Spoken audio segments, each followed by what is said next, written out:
Hello, I'm Fapper Mac, and we're going to do something a little bit different here. I'm redubbing the audio on this particular clip here. This footage was taken, I think, in just about the time that this show was on here. The complete first season, sadly the only season. Yep, there it is.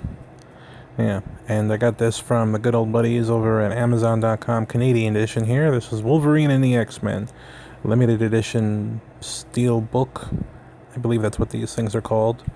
With Wolverine on the cover there, looking badass. This is a very, very cool set. Hard, keeps it safe for your protection. And then there you go. But sadly, at the time I recorded this originally, there was no news on the fact that there was not going to be a second season for this show, which is still kind of sad. But hey, you take what you can get, though. And the reason that I got this was because at the time they had all those DVDs that were like 15 a piece, and they had like only 3 episodes. I wanted to get the whole thing in one shot, so that's what I did here. Although a couple of years later, I believe they did release the whole season series, rather, on DVD in the United States. So yeah, you little. Oh, I didn't end up getting that one, and I think that one does have some bonus material on it, if I recall correctly. Well, let's take a look at the back here. Yeah, this is a Region 1 disc. It's very hard to see. I know I'm out of focus. I apologize for that. This is a Region 1, so Region 1 is United States and Canada, so you can take Canadian DVDs and play them in the United States and vice versa. It's a good way to get around, say like they have a show available on DVD in Canada, you can enjoy it in the United States, you know, Amazon.com/CA, and there you go. Yeah, English and French subtitles, because they speak English and they speak French there, obviously. So there you go. Let's see here. If there's anything else I'm trying to remember about this particular bit here. Okay. Well, you got the story there, and then you got a big group shot of all the X-Men right here. You got the funny thing is, Professor X, spoilers, yeah, he's in a coma in this show. But you see here, you got all the different characters here. You got Nightcrawler, Beast. My pointing to them isn't matching exactly when they are on, so sue me. Okay, Nightcrawler, Beast, Angel, Iceman, Emma Frost, the White Queen, Storm, Cyclops, Shadowcat, and Professor X. You got the titles of the episodes here in order. All 26 episodes there. Yeah. Oh, it's 2009, by the way. This one, so yeah, that's sad that they didn't continue this. I would have liked to have seen how they would have gone with the Age of Apocalypse storyline or whatnot in this particular thing here. I mean, the 90s cartoon is always going to be near and dear to my heart.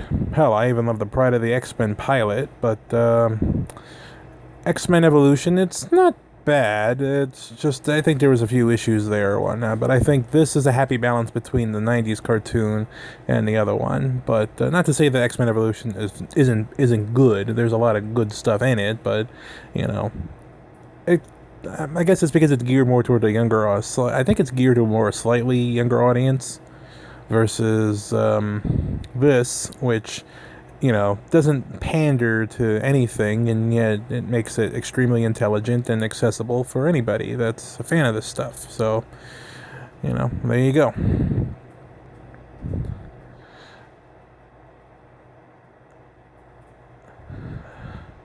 I'm gonna pause for a moment here. Alright. So what do you say we go ahead and open this baby up? Yeah, you try doing this one-handed there. Even back in 2009, it was a pain in my ass to try to do this one-handed when you don't have a camera, you know. There you go. All right. There's 5 discs in here. That disc is playing over there, so that's the reason for that. And, ooh, we got Colossus. What up, Colossus? Damn it, you got shafted. I was hoping that you would have been more in the show there. You're one of my favorite characters. Let me see. You got great artwork on all of them. You got kind of an X thing going on there. I don't know if that was intentional or not, but either way, that's just a nice little touch. The missing disc is has the Hulk on it, because it was done as sort of a loose tie-in to that direct to DVD animated Hulk versus. One of them is versus Wolverine, the other one's versus Thor, which is pretty neat. I would say check it out if you have the opportunity to. I think they're on Netflix or whatever. Otherwise, they're fairly easy to find. Yeah. Before the Marvel Cinematic Universe, they were doing an animated, universe there, if you will, and it's still pretty good. But anyway, it's a cool show. Needless to say.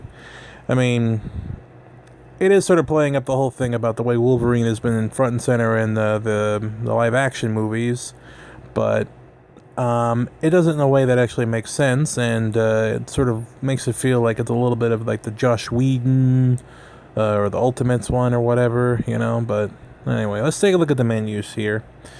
Yeah, the menus are pretty straightforward here. If you put on one of the discs that actually has some bonus material, which the only bonus material are commentaries, it'll have an option for that, then there you go. So, basically, and I love the fact that Colossus is on the menu here too, which is a nice touch, for me anyway. No volume, because I don't want to be in trouble here for many of these nuggets there at Marvel. No, they're not nuggets. You guys are doing great. Keep doing what you're doing there.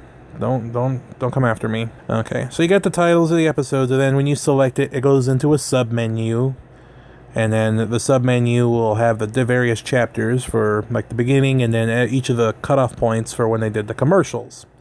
If you just select chapter 1, it'll start it like normal. You can go to play episode, and it'll start it like normal. That's fine. But if you wanted to catch up where you left off, then there you go.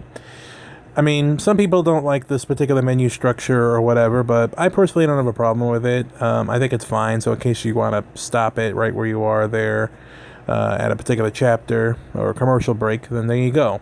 Because of the way people watch TV, and if you are not lucky enough to have DVR, then you can, you base it based on where the commercials are,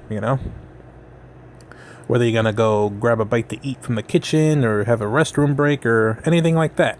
So, anyway, I'm rambling. I like the characterizations of pretty much all the characters here. Although, I do wish Forge was on the cover as well. He's still an X-Man, and he got shafted on the cover there. And even on the menus and such here. Poor guy. Poor Forge doesn't get a break.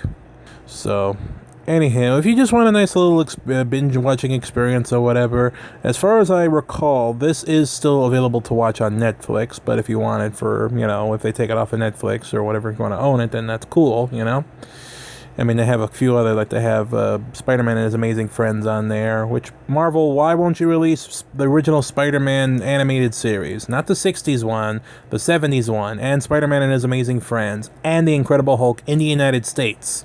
I know you release them in other regions, but I want them in the United States here. I will gladly buy every one of those sets there, and gobble up every single piece of bonus material on them. But, anyway, Wolverine and the X-Men, so that's it. I'm just going to enjoy it there. And thank you for watching Random Reviews. Laters.